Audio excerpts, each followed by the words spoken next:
Everyone welcome to மருமகள் kitchen. இன்னைக்கு video வந்து ஒரு ரேண்டம் vlog. நீங்க ஃபர்ஸ்ட் எடுத்த உடனே என்னோட வீடு பார்த்துட்டு இருக்கீங்க. என்னன்னா அன்னைக்கு காலையில தான் பார்த்தீங்கன்னா நான் கம்ப்ளீட்டா வேக்கம் பண்ணிட்டு மாப் பண்ணியிருந்தேன். காலேஜுக்கு வந்து லீவ் போட்டிருந்தேன். 2 மணிக்கு என்னோட ஃப்ரெண்ட்ஸ் ஒரு 12 மெம்பர்ஸ் வந்து எங்க வீட்டுக்கு வராங்க. என்ன வந்து பிக்கப் பண்ணிட்டு அங்கிருந்து ஒயிட்ஃபீல்ட்ல எங்களோட க்ளோஸ் ஃப்ரெண்டு அவங்க வீட்டுக்கு நாங்க எல்லாரும் போறோம். அங்கிருந்து பார்த்தீங்கன்னா பஸ் அரேஞ்ச் பண்ணியிருக்காங்க. எல்லாரும் அனந்தபூர்ல ஒரு மேரேஜ் ரிசப்ஷனுக்காக ஈவினிங் போக போறோம். ஏற்கனவே நான் இன்ஃபார்ம் பண்ணியிருந்தேன். அதனால தான் ஊர்ல இருந்தெல்லாம் கொஞ்சம் நகைலாம் எடுத்துட்டு வந்திருந்தேன். ஸோ என்னோட காலேஜ் கொலீக்ஸ் ஒரு சிலருக்கு தான் நான் யூடியூபர்ன்னு தெரியும். நெறைய பேர் வந்து வீடியோஸ்ல அப்பியர் ஆக விரும்புறதில்ல. அது இல்லாம நான் போயிட்டு கேட்கறதும் இல்ல. நம்மளோட ஃபேமிலி மெம்பர்ஸ்ட்ட நம்ம கேட்கலாம். பட் அவங்களுக்கெல்லாம் வந்து பெருசா விருப்பம் இருக்கிறதில்ல. இந்த மாரி சோசியல் மீடியால அப்பியர் ஆகுறதுல. ஸோ அவங்க வர்றதுக்கு முன்னாடி நான் எல்லாம் ஷூட் பண்ணிட்டு இருந்தேன். வீடு எப்படி கிளீன் பண்ணியிருக்கேன்ட்டு. அகாரால வந்து பார்த்தீங்கன்னா, இந்த ரைஸ் குக்கர் வந்து வாங்கியிருந்தேன். இது எப்படி ஒர்க் ஆகுதுன்னு சொல்லிட்டு சின்னதா ஒரு டெமோ உங்களுக்கு காட்டிர்றேன். ஸோ இது வந்து பார்த்தீங்கன்னா, சூப்பரா இருந்தது. நான் வந்து இதில 2, 3 தடவ சமைச்சுட்டேன். ஃபர்ஸ்ட்டு வந்த உடனே மஷ்ரூம் பிரியாணி தான் அன்னைக்கு வந்து பிளான் பண்ணியிருந்தேன். ஒன் பாட் ரைஸ் மாரி செஞ்சிடலான்ட்டு. ஸோ உள்ள வந்து பார்த்தீங்கன்னா, சின்னதா ஒரு மெஷரிங் கப்பு, அதுக்கப்புறமா ஒரு பிளாஸ்டிக்ல ஒரு ஸ்பூன் குடுத்துருக்காங்க. இது வந்து 1 இயர் வாரண்டியோட வருது. நமக்கு வந்து எக்ஸ்ட்ரா வாரண்டி வேணும்னா, அந்த கியூஆர் கோடு வந்து பிளாக் கலரு பேப்பர்ல இருக்கு பார்த்தீங்களா? இதில வந்து அந்த கியூஆர் கோட வந்து ஸ்கேன் பண்ணோம் அப்டின்னா, எக்ஸ்ட்ரா 6 மந்த்ஸ் வாரண்டி கிடைக்கும். ஸோ 1 1/2 இயர்ஸ் வாரண்டியோட வருது. இது வந்து coated with some Teflon coating நெனைக்கிறேன். நான்ஸ்டிக் மாரி ஒர்க் ஆகும்.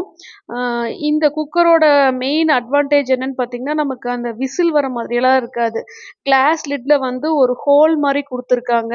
ஸோ அந்த வேப்பர் எவாப்ரேட் ஆயி போயிடும். நல்லா தம் பிரியாணி மாரி சூப்பர் டேஸ்ட்டா வந்திருந்தது. ஸோ ப்ளக்கு போட்டு நம்ம ஆன் பண்ண உடனே இதில பார்த்தீங்கன்னா, செட்டிங்ஸ்ல வந்து உங்களுக்கு ஸ்டாண்ட் பை இருக்கும். குக்கிங் ஆப்ஷன்ல வந்து லோ, மீடியம், ஹை அப்படி இருக்கும். ஸோ ஸ்டாண்ட் பைக்கு வந்து அது ஆட்டோமேட்டிக்கா வருது. ஆக்சுவலா ஒன்ஸ் வந்து அந்த ஹீட் ரீச் ஆயிடுச்சு அப்படின்னா, டக்குன்னு அதுவே ஸ்டாண்ட் பைக்கு மாறுது. உங்களுக்கு நான் காட்டுறேன். ஸோ இதில வந்து ஃபர்ஸ்ட்டு நம்ம மஷ்ரூம் பிரியாணி செய்ய போறோம். மஷ்ரூமும், பட்டாணியும் வச்சு சூப்பரா ஒரு பிரியாணி செய்யலாம்.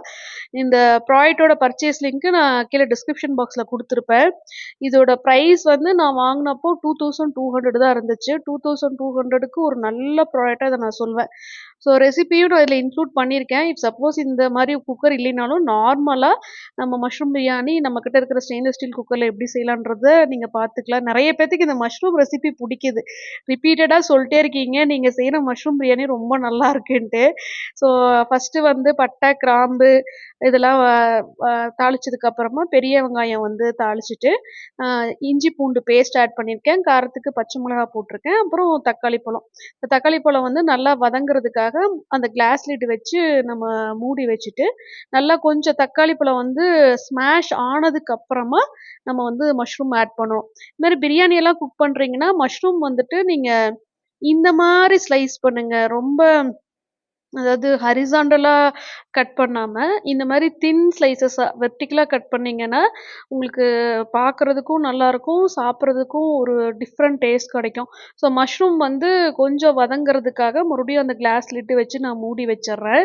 எப்பவுமே மஷ்ரூம் கூட பட்டாணி சேர்த்து செய்யும்போது இன்னும் டேஸ்ட்டா இருக்கும். பிரியாணி, புலாவ் அதே மாரி கிரேவி எல்லாம் செய்றீங்கன்னா, வெறும் மஷ்ரூம் கிரேவிக்கு பதிலா பட்டாணி சேர்த்து செஞ்சு பார்த்தீங்கன்னா நல்லாருக்கும். நான் மஷ்ரூம் வித் பட்டாணி கிரேவியும் போஸ்ட் பண்ணியிருக்கேன். சப்பாத்தி, பரோட்டாக்கெல்லாம் செம்ம காம்பினேஷனா இருக்கும். இதுல வந்து சீக்கிரமா குக் ஆயிடுது. அது அது இன்னொரு அட்வான்டேஜா சொல்வேன். ஜஸ்ட் ஒரு 30 செகண்ட்ஸ் டூ 40 செகண்ட்ஸ்ல பார்த்தீங்கன்னா, மஷ்ரூம் நல்லா ஒரு மாரி சுருங்கி வந்துருச்சு. ஸோ மிளகாய் தூள் மறுபடியும் கொஞ்சமா ஆட் பண்றேன். Kashmiri red chilli powder, catch பிராண்டோடது. கொஞ்சமா மஞ்சள் தூள் வந்து ஆட் பண்ணியிருக்கேன். ஹீட்டிங் ஆப்ஷன்ல வந்து லோ, மீடியம், ஹை இருந்தது இல்லையா? நான் வந்து மீடியம் அந்த ஆப்ஷன்ல வச்சு தான் இப்ப குக்கிங் பண்ணிட்டுருக்கேன். ஸோ இப்ப வந்து 1 கப்பு சீரக சம்பா அரிசி எடுத்திருக்கேன். அது வந்து நல்லா வாஷ் பண்ணி ஒரு 15 நிமிஷம் ஊற வச்சிருந்தேன். ஸோ அத ஆட் பண்ணதுக்கு அப்புறமா கொஞ்சமா நெய் சேர்த்துக்கிறேன். நீங்க இந்த மாரி ரைஸ் மேல நெய் 1 டீஸ்பூன் சேர்த்து கொஞ்சம் நல்லா வதக்கிட்டு, அதுக்கப்புறமா சுடு தண்ணி ஊத்துனீங்கன்னா இன்னும் நல்லாருக்கும். நல்லா உதிரு உதிரா வரும். இந்த மாரி நெய் வந்து நம்ம போட்டு அ கலக்கறதுனால, உங்களுக்கு வந்து அரிசி ஒண்ணோடு ஒண்ணு ஒட்டாம வேகும். அப்போ குக்கிங் ஆனதுக்கு அப்புறமா பார்த்தீங்கன்னா, நல்லா உதிரு உதிரா ஹோட்டல்ல கிடைக்கிற மாரியே வந்து உங்களுக்கு பிரியாணி கிடைக்கும். ஸோ ஃபைனலா தேவையான அளவு உப்பு சேர்த்துட்டு, கரம் மசாலா தூள் கொஞ்சம் ஆட் பண்றேன். கரம் மசாலா தூள் வந்து எண்ணெயில வதக்குனீங்கன்னா, கசப்பு டேஸ்ட் வந்துரும். ஸோ கூட வந்து கொத்தமல்லி தழை, புதினா தழை இருந்தா அதையும் சேர்த்துக்கலாம். ஒரு சிலர் தயிரும் சேர்ப்பாங்க. மோஸ்ட்லி நான் வெஜிடபிள் பிரியாணிக்கு தயிர் சேர்க்க மாட்டேன். நான்வெஜ் பிரியாணிக்கு தயிர் சேர்ப்பேன். ஸோ இப்ப பார்த்தீங்கன்னா, மீடியம் அந்த லெவல்லயே வச்சு குக்கிங் ஸ்டார்ட் ஆயிருக்கு. இந்த பிரியாணி வந்து எக்ஸாக்ட்டா ஒரு 10 மினிட்ஸ்ல கம்ப்ளீட் ஆயிடுச்சு. இது வந்து குக் ஆன உடனே, அதுவே டக்குன்னு ஸ்டாண்ட் பைக்கு மாறிடுச்சு. அந்த ஹீட்டுக்கு வந்து அது போன உடனே. நம்ம லோ வச்சோம் அப்டின்னா, அந்த லோ ஹீட் ரீச் ஆன உடனே ஸ்டாண்ட் பைக்கு வருது. ஹை வச்சோம்னா, அந்த ஹைக்கு போன உடனே அதுவே ஆட்டோமேட்டிக்கா ஸ்டாண்ட் பைக்கு வந்துருது. அதாவது ஆட்டோமேட்டிக் பவர் கட் ஆஃப் மாதிரி. ஸோ ஸ்டாண்ட் பை பொசிஷன்லயே வச்சிருந்தீங்க அப்டின்னா, நல்லா சூடா இருக்கும். நம்ம சாப்பிடுற வரைக்கும் சூடா இருக்கணும் அப்டின்னா, நம்ம ஸ்டாண்ட் பை பொசிஷன்லயே விட்டுறலாம். நீங்களே வீடியோல பார்க்குறீங்க, எண்ணெய் மாதிரி நல்லா உதிரி உதிரா வந்திருக்குன்னு பாருங்க. ஸோ இதுக்கு அமேசான் பர்ச்சேஸ் லிங்க் கீழ டிஸ்கிரிப்ஷன் பாக்ஸ்ல குடுத்துருக்கேன். உங்களுக்கு வேணும்னா வாங்கிக்கோங்க. ஸோ லஞ்ச் முடிச்சதுக்கப்புறமா எக்ஸாக்ட்டா 2 மணிக்கு என் ஃப்ரெண்ட்ஸ்லாம் வந்துட்டாங்க. அதுக்கப்புறமா கிளம்பி ஒயிட் ஃபீல்ட்ல இன்னொரு ஃப்ரெண்ட் வீட்டுக்கு நாங்க எல்லாரும் ஒண்ணா வந்திருக்கோம். நெறைய கெஸ்ட் வீட்டுக்குள்ள இருந்தாங்க. நாங்கலாம் வந்து இங்க பால்கனில வெயிட் பண்ணிட்டு இருந்தோம். ஆக்சுவலா யூடியூபர் அப்படின்றனால நம்ம எங்க போனாலும் மொபைல் எடுத்து ஷூட் பண்ண முடியாது. அவங்களுக்கு விருப்பம் இருக்கா இல்லையான்னு நமக்கு தெரியாது. ஸோ தெரியாதவங்க கிட்ட நம்ம போய் கேட்கவும் முடியாது இல்லையா? நான் வந்து இங்க பால்கனில உட்காண்ட்ருந்தப்போ எனக்கு இந்த வியூ ரொம்ப புடிச்சது. இப்போ பார்த்தீங்கன்னா 20வது ஃப்ளோர்ல நான் இருக்கேன். 20த் ஃப்ளோர்ல இருந்து ஷூட் பண்ணிட்டுருக்கேன். எங்க வீட்ல பால்கனி வந்து பேக் சைடு இருக்கு. ஸோ எனக்கு இந்த மாரி வியூ எல்லாம் இல்ல. இங்க வந்தா கீழலாம் பார்த்தீங்கன்னா ஃபுல்லும் வில்லாஸ். அதெல்லாம் individual villas 2 BHK, 3 BHK villa அந்த மாரி இருந்தது. பார்க்கவே நல்லா இருந்தது. சுத்தி மரங்களோட எக்ஸாக்ட்டா அன்னைக்கு நாங்க போன அன்னைக்கு பார்த்தீங்கன்னா, சாயந்தரம் சரியான மழை. கிளைமேட்டும் சூப்பரா இருந்தது. வில்லாலாம் பார்க்கும்போது ஆசையா தான் இருக்கு. ச்சே! நம்ம பேசாம ஒரு வில்லா வாங்கியிருக்கலாமான்ட்டு. அதெல்லாம் நம்ம கனவுல தான் நெனைக்க முடியும்னு நெனைக்கிறேன். பெங்களூர்ல வந்து வில்லா வாங்கணும் அப்டின்னா, எனக்கு உண்மையாவே பிரைஸ் எவ்வளோ இருக்கும்னு தெரியல. அதனால நான் சொல்ல விரும்பல. பட் இருந்தாலும் கிளைமேட் ஆகட்டும், இந்த வியூ ஆகட்டும் ரொம்ப என்ஜாய் பண்ணோம். அதுக்கப்புறமா பார்த்தீங்கன்னா, ஈவ்னிங் ஒரு 3:30, 4:00 போல கெளம்பிட்டோம். அங்கருந்து நைட்டு வந்து ரிசப்ஷனுக்கு போறோம். அங்க வந்து ஹால்ட் நைட்டு. அதுக்கப்புறமா நான் எதுவும் வீடியோ ஷூட் பண்ணல. ஏன்னா, அவங்க பர்மிஷன் இல்லாம நம்ம சோஷியல் மீடியால வந்து மேரேஜ் ரிசப்ஷன ஷூட் பண்ணி போஸ்ட் பண்ண முடியாது அப்படின்றனால பண்ணல. ஸோ இந்த ஃபங்ஷன் முடிச்சதுக்கு அப்புறமா நான் அனந்தபூர்லேருந்து கிளம்பி டைரக்ட்டா எங்களோட ஊருக்கு போயிட்டேன் நானு. அங்கேயும் ஒரு ஃபங்ஷன் இருந்தது. மே மந்த்ல பார்த்தீங்கன்னா 2 ஃபங்ஷன் உங்களுக்கு ஏற்கனவே இன்ஃபார்ம் பண்ணியிருந்தேன். அதுக்கப்புறமா புது வீடு கிரகப்பிரவேசம் வந்து ஜூலை மந்த்ல இருக்கும். ஸோ மொத்தமா 3 ஃபங்ஷன்ஸ் இருந்தது. அதுல 2வது ஃபங்ஷனுக்கு வந்து இப்போ கிளம்பி இது வந்து வீக்கெண்ட்ல வச்சிருந்தாங்க. ஒரு சண்டே தான் பார்த்தீங்கன்னா, எங்களோட திண்டுக்கல் குலதெய்வ கோவில்ல வந்துட்டு ஃபங்ஷன் வச்சிருந்தாங்க. ஸோ அதனால அனந்தபூர்லேருந்து நான் கிளம்பி டைரக்ட்டா ஊருக்கு போயிட்டேன். மறுபடியும் பெங்களூர் வரல. அ இப்ப கூட நெறைய பேர் வந்து 2, 3 நாளா வீடியோஸ் கமெண்ட் செக்ஷன்ல கேட்டுட்டே இருக்கீங்க. நீங்க வீடியோ போஸ்ட் பண்ணி ரொம்ப நாள் ஆச்சு. நீங்க நல்லா இருக்கீங்களா? உடம்புக்குலாம் ஒண்ணும் பிரச்சனை இல்லையே! Are you fine? அப்டி சொல்லி மெயில்லாம் அனுப்பிச்சிருந்தீங்க. நான் ரொம்ப தேங்க் பண்ணிக்கிறேன். நான் 1 வீக் ஆச்சு நான் விளாக் போஸ்ட் பண்ணி. இவ்ளோ பெரிய கேப் அவ்வளவா நான் விட்டதில்ல. மோஸ்ட்லி நான் ரெகுலரா வீடியோஸ் குடுக்க ட்ரை பண்ணுவேன்.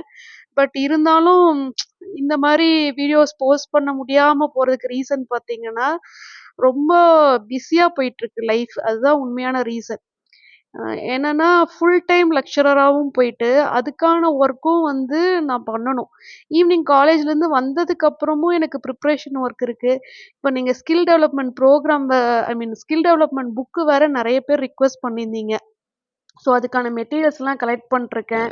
ஸோ அது ரெடி பண்ணணும். அப்புறம் யூடியூப் வந்து நான் ரிப்பீட்டட் கன்டென்ட் குடுக்க வேண்டாம். ஏதாவது அ நியூவா கன்டென்ட் போஸ்ட் பண்ணணும் அப்டின்னா, ரெகுலரா சும்மா குக் பண்றது, கிளீன் பண்றது அதெல்லாம் எடுக்கல. ஸோ திண்டுக்கல் மேட்டுக்கடை இந்த இடம் ஸ்டாப்பு நேம். ஸோ இங்க வந்து எங்க குலதெய்வ கோவில், அதாவது அப்பா வீட்டு சைடு குலதெய்வ கோவில் இருக்கு. அ அவங்களுக்கு வந்து குலதெய்வம் பார்த்தீங்கன்னா சிவபெருமான். இந்த கோவில் நான் 3வது தடவ யூடியூப்ல காட்டுறேன்னு நெனைக்கிறேன். இது வந்து என் சித்தப்பா பையன், எனக்கு தம்பி. அ அவங்க குழந்தைங்க 2 பேத்துக்குமே இன்னைக்கு வந்து முடி காணிக்க குடுக்குறாங்க. அது இல்லாம பெரிய பையனுக்கு வந்து காது குத்து ஃபங்ஷன் வச்சிருக்காங்க. நான் அக்கான்றனால நான் கண்டிப்பா வந்து தான் ஆகணும்னு சொல்ட்டாங்க. எனக்கு வந்து இந்த ஃபங்ஷன் வந்து மிஸ் பண்ணவே முடியாது. ரொம்ப இம்பார்ட்டன்ட்டான ஃபங்ஷன்ஸ்க்கு தான் பார்த்தீங்கன்னா, நான் ஊருக்கே போவேன். வருஷத்துக்கு 2 தடவ மேக்ஸிமம் இல்ல 3 தடவ தான் போவேன். ஸோ இந்த ஃபங்ஷன வந்து கண்டிப்பா அட்டெண்ட் பண்ணணும்னு போயிருந்தேன். ஆக்சுவலா இந்த பொங்கல் வைக்கிறது வந்து எங்க சைட்ல அக்காவா நான் தான் வைக்கணும். அக்கா, தங்கச்சி தான் வைக்கணும். ஸோ அதனால பார்த்தீங்கன்னா, நான், தம்பி ஒய்ஃப் எல்லாரும் சேர்ந்து எப்படியோ அந்த பொங்கல் பாத்திரத்துல வந்து பொங்கல் வர வச்சுட்டோம். அதாவது அந்த தண்ணி பொங்கி வர்றது வந்து ரொம்ப நேரம் ஆகும். கேஸ் ஸ்டவ்ல சமைச்சுட்டு அதுல செய்யறது வந்து கொஞ்சம் டஃப்பா தெரியும். ஸோ இவன் வந்து பெரிய பையன். இவனுக்கு வந்து ஃபர்ஸ்ட்டு முடி காணிக்க குடுக்குறோம். ஸோ இந்த கோவில் வந்து நான் ஏற்கனவே அ வீடியோஸ்ல காட்டியிருக்கேன். அ சிவபெருமான் லிங்கம் இருக்கும். அதுக்கப்புறமா நெறைய சின்ன சின்ன கோவில் உள்ள இருக்கும். கோவில்ல வந்து இப்ப ரீசென்ட்டா விசாக நட்சத்திர பூஜை வந்து அப்பதான் முடிஞ்சிருந்துச்சு. அதனால தான் பார்த்தீங்கன்னா, ஏதோ கல்யாணம் ஃபங்ஷன் மாரி பந்தல்லாம் போட்டிருந்தாங்க. சுத்தமா வெயில் எதுவுமே தெரியல. கம்ப்ளீட்டா மரம் ஃபுல்லா பந்தல் இருந்தது. அது இல்லாம சமைக்கிறதுக்கு வந்து சின்னதா ஒரு பிளேஸ்லாம் ரெடி பண்ணி வச்சிருந்தாங்க கோவில்ல. போனோனே செம்ம ஹாப்பி. ஏன்னா காலையில பிரேக்ஃபாஸ்ட்டும் கோவில்ல தான் சமைச்சோம். கோவில்ல சமைச்சு சாப்ட்டுட்டு, அதுக்கப்புறமா தான் இந்த முடி காணிக்க குடுக்கறது. ஸோ பெரிய பையனுக்கு வந்து முடி இறக்கிட்டாங்க. இவ வந்து 2வது பொண்ணு. இந்த பாப்பா பொறந்தப்பவும் நான் வீடியோ போஸ்ட் பண்ணியிருந்தேன். உடுமல்பேட்ல பார்த்தீங்கன்னா, தங்கமயில்ல போயிட்டு இவளுக்கு தான் நான் அந்த டைமண்ட் ஸ்டட்டு வாங்கிட்டு, இவ பொறந்தப்போ வீட்ல போய் பார்த்துருந்தேன். ஸோ இப்ப தான் பாப்பாவ ஃபர்ஸ்ட்டு நான் வீடியோல காட்டுறேன். 2 பேத்துக்கும் முடி காணிக்க குடுத்துட்டு, 3வதா ஒருத்தவங்க வந்து பூமுடி குடுக்குறதுன்னு சொல்வாங்க. இது ஏதோ ஃபார்மாலிட்டி எனக்கு இத பத்தி பெருசா தெரியல. என் தம்பி ஒய்ஃப் பார்த்தீங்கன்னா, கொஞ்சமா அந்த பூமுடி காணிக்க குடுத்தாங்க. ஸோ இவன் வந்து ஒரே கோவமா இருக்கான். அவனுக்கு வந்து மொட்டை போட்டோன்ட்டு. ஜீவனுக்கு வந்து இவன் ரொம்ப ஃபேவரேட். ஜீவன் ஒரே பிஸி போனதுலேருந்து ஒரே வெளாட்டு தான்.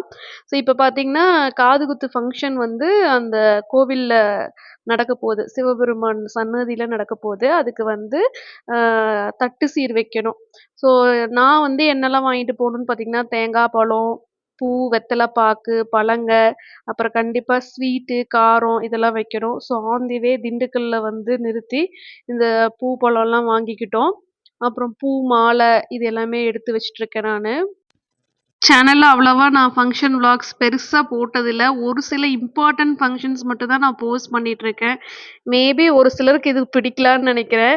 ஸோ இவ தான் பாப்பா. அவளுக்கு வந்து ஒரே கோவமா இருக்கா. இந்த மாரி முடி எடுத்துட்டு வந்துட்டு ஒரே அழுக.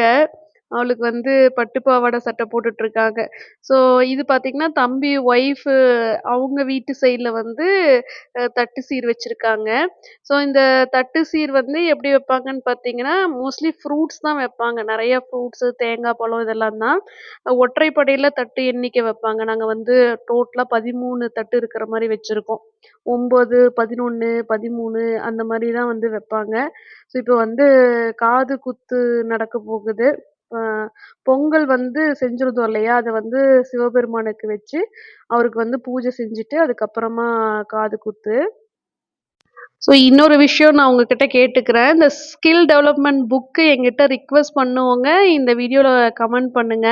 ஆக்சுவலா நான் வந்து ஜென்ரலா தான் அந்த ஸ்கில் டெவலப்மெண்ட் புக் வந்து ப்ரிப்பேர் பண்ணிட்டுருக்கேன். அதாவது யூஜி டிகிரி, பிஜி டிகிரி முடிச்சவங்க, ஃப்ரெஷர்ஸு.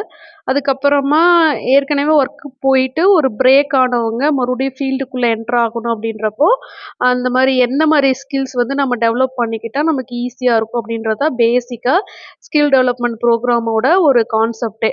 இது இல்லாம எக்ஸ்ட்ராவா நான் இன்க்ளூட் பண்ண போறது பார்த்தீங்கன்னா, ஒரு ரெஸ்யூம் எப்படி ப்ரிப்பேர் பண்ணணும், ஒரு கவரிங் லெட்டர் எப்படி ப்ரிப்பேர் பண்ணணும், என்னென்ன வெப்சைட்ல வந்து நம்மளோட அப்ளிகேஷன் வந்து நம்ம சப்மிட் பண்ணணும். ரெஸ்யூம வந்து குடுக்கலாம். ஜென்யூனான வெப்சைட்ஸ். அப்புறம் கண்டிப்பா இன்டர்வியூ டிப்ஸ் வந்து நான் ஆட் பண்ண போறேன். இது இல்லாம எக்ஸ்ட்ராவா ஏதாவது ஆட் பண்ணணுமா அப்படின்னு சொல்லிட்டு கீழ கமெண்ட் பண்ணுங்க. எல்லோ கலர் ஷர்ட் போட்டிருக்கிறது வந்து என் தங்கச்சி பொண்ணு. ஸோ எனக்கும் பொண்ணு. லெஃப்ட் சைட்ல நிக்கிறவ வந்து என்னோட ஓன் பிரதர். அவங்க பொண்ணு. ஸோ என்னோட மருமக 2 பேரும் சேர்த்து எனக்கு ஒரு ஃபோட்டோ, ஒரு வீடியோ கூட எடுக்கறக்கு கோஆப்பரேட் பண்றதில்ல. நான் ஏற்கனவே சொல்லியிருக்கேன். சுத்தமா யூடியூபுக்கு கோஆப்பரேட் பண்ணாத ஃபேமிலி எங்க ஃபேமிலி தான். 2 பேரையும் ஒண்ணா நிக்க வச்சு ஒரு ஃபோட்டோ எடுக்கறக்குள்ள நாங்க பட்ட பாடு எங்களுக்கு தான் தெரியும். ஸோ மத்தியானம் லஞ்ச் பார்த்தீங்கன்னா, கோவில் மண்டபத்திலேயே வச்சு செஞ்சோம். இந்த மண்டபத்துக்கு பக்கத்தில கருப்பராயன் கோவில் இருக்கு. கருப்பராயன் கோவிலுக்கு வந்து ஏதாவது இந்த மாரி கெடா விருந்தெல்லாம் செய்வாங்க. ஸோ அன்னைக்கு பார்த்தீங்கன்னா, லஞ்ச் குக் பண்ணிட்டு, மத்தியானம் லஞ்ச் சாப்பிட்டுட்டு அங்கேருந்து கிளம்பியாச்சு. கிளம்பி நான் மறுபடியும் பேக் டூ பெங்களூர் வந்துட்டேன். வந்து நார்மல் ரொட்டீன்க்கு வந்து ரிட்டர்ன் ஆயாச்சு. ஒர்க்கிங் டே ரொட்டீன் ஸ்டார்ட் ஆயிடுச்சு. இந்த வீடியோ உங்களுக்கு புடிச்சிருக்கும்னு நெனைக்கிறேன். வீடியோ புடிச்சிருந்தா வீடியோக்கு லைக் பண்ணுங்க. நீங்க என் சேனல ஃபர்ஸ்ட் டைம் பார்க்குறீங்க, இந்த வீடியோ உங்களுக்கு புடிச்சிருக்கு அப்டின்னா, கண்டிப்பா சேனலுக்கு சப்ஸ்கிரைப் பண்ணுங்க. Thank you.